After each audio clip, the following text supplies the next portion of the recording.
Good afternoon, Girl Scout cadets. This is Nicole Welsh with Girl Scouts of Northeast Ohio, presenting Finding Common Ground.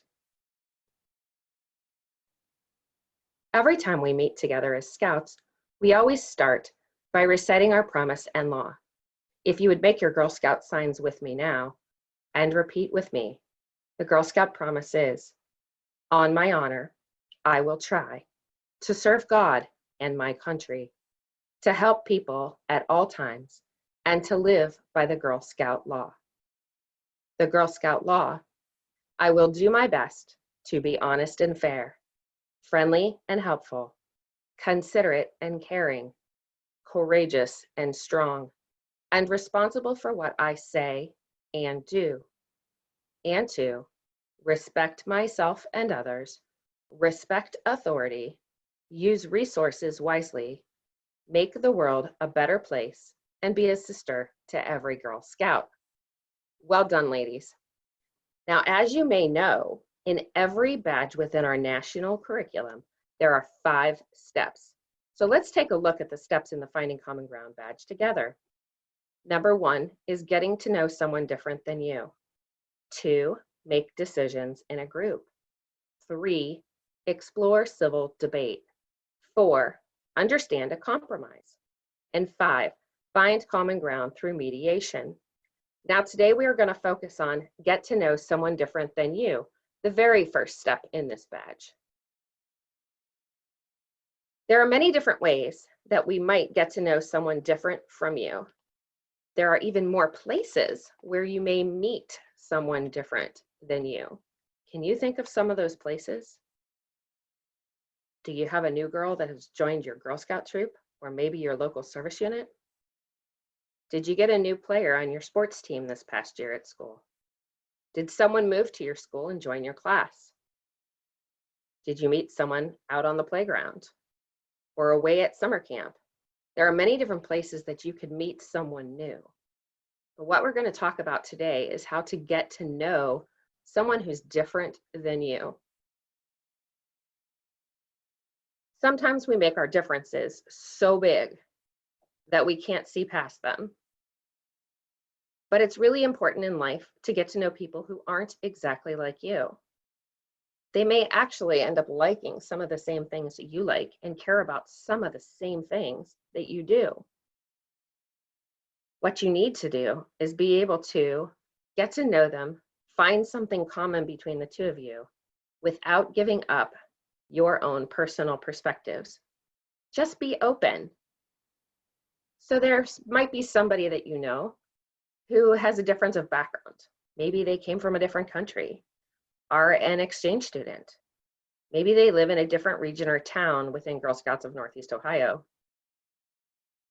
You might want to ask them some backgrounds. What drew them to move to our community?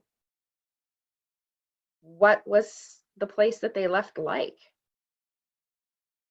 What are things like now that they've moved? And maybe share some things that you know about your local city that might help them acclimate. You might meet people with different beliefs. Maybe they have a different faith. Maybe they hold different traditions or celebrate different holidays. Maybe they go to a different place of worship, or they belong to a different troop. Or maybe they like a different sport than you.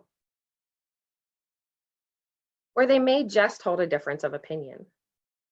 So maybe they have difference of opinions on food, songs, movies, books, games. That's just to name a few. They might not like your favorite and vice versa, but that doesn't mean that you cannot become friends.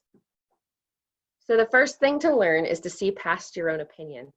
It's important for you to have an opinion. It's very important for you to have reasons why your opinion is what it is. But that doesn't mean that other people's opinions are wrong. It just means that that's their opinion. Explore differences as a way to learn. A good example of this might be if there's someone new in your school, inviting them to do something at recess with you. You know, 6th graders, you guys still get recess. 7th and 8th graders, your recess might look a little different. But you have someone new and they might say they're just hanging out by themselves. They don't really know anybody. And you could say, hey, do you want to play Foursquare with us?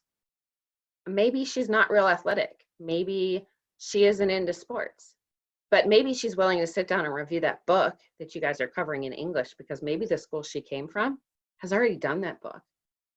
So there's different ways to learn about a person. Utilize all the different ways you can to learn the most about the new person that you've met. Find the things that are common between you. There's always something. Maybe you guys both like Supreme Pizza, or maybe you're both afraid of spiders. There's always going to be something that's common between you and the other person, even if you guys seem vastly different. Whatever you do, don't sacrifice your personal stance on something important to you.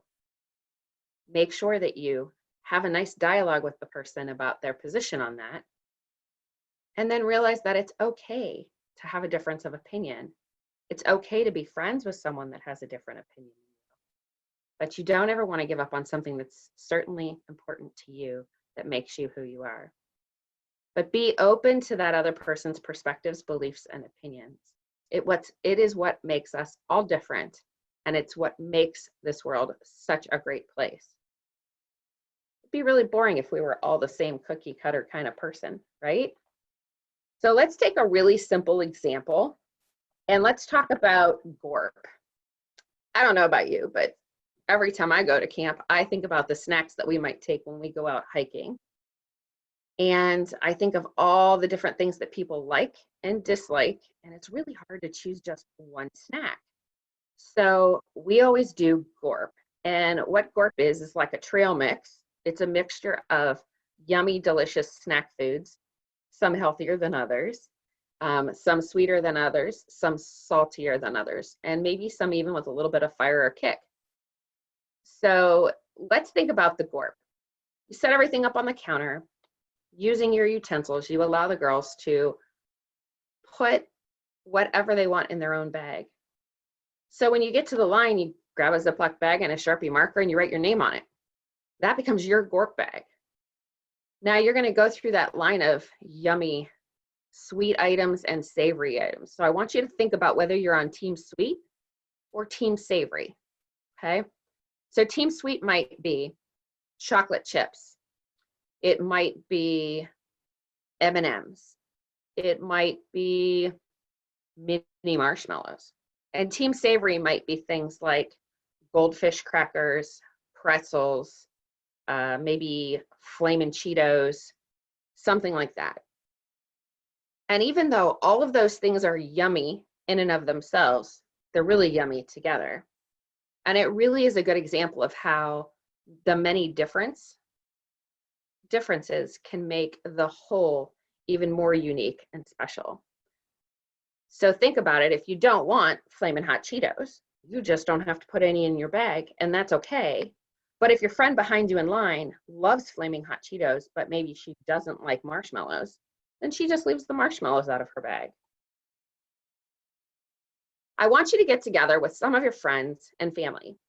And I know at the time of this recording, you guys are actually socially distancing, but I want you to really reach out to 10 or 12 people you know, and I want you to poll them on what their favorite Netflix show is. See how many different options you come up with. I bet you that some of your friends are watching the same things, but I also bet you that you can find some new shows to watch just by polling your friends and family. And then I also want you to do the same thing with favorite book or author. In a time of social distancing, we've got plenty of time on our hands to get some reading done. So you might find a new unique book or author to read just by simply asking your friends. Or you may find that you guys like completely different reading things or shows. And maybe that, you don't like to read science fiction, but you really love to read paranormal. And now all of a sudden you've made more friends or have more things to talk about with your friends, because now you know who likes the paranormal stuff. So take a moment in your own time, poll your friends and family, and find out what that next Netflix binge might look like, or who you might pick up the next time you're able to go into your public library. So I quoted Juliette Gordon Low here, who is the founder of Girl Scouts. She said, "To put yourself in another's place requires real imagination, but by doing so, each Girl Scout will be able to live among others happily. Take a minute and think about that. To put yourself in another's place. Can you think of another saying that we use in today's society that might mean the same thing? Have you ever heard putting yourself in someone else's shoes? By doing so, each Girl Scout will be able to live among others happily. And what does that mean? So if you can put yourself in the other person's shoes, or you can understand and learn why they like the things they like or believe the things that they believe in, you'll be able to understand and find common ground with them and navigate the difference of opinions and respect those choices. And in doing so, you'll be able to be happy to be friends with people who are different from you. If you have any questions about this presentation, you can reach out on the Facebook group listed here. It's the Girl Scouts of Northeast Ohio Virtual Cadet Troop. We're covering badges, journeys, and other virtual opportunities for Cadet Girl Scouts on that page. Feel free to join with your parents' permission or join via your parents' accounts. And if you have any questions about this material, you can ask it there. I look forward to sharing the rest of the Finding Common Ground badge series with you soon.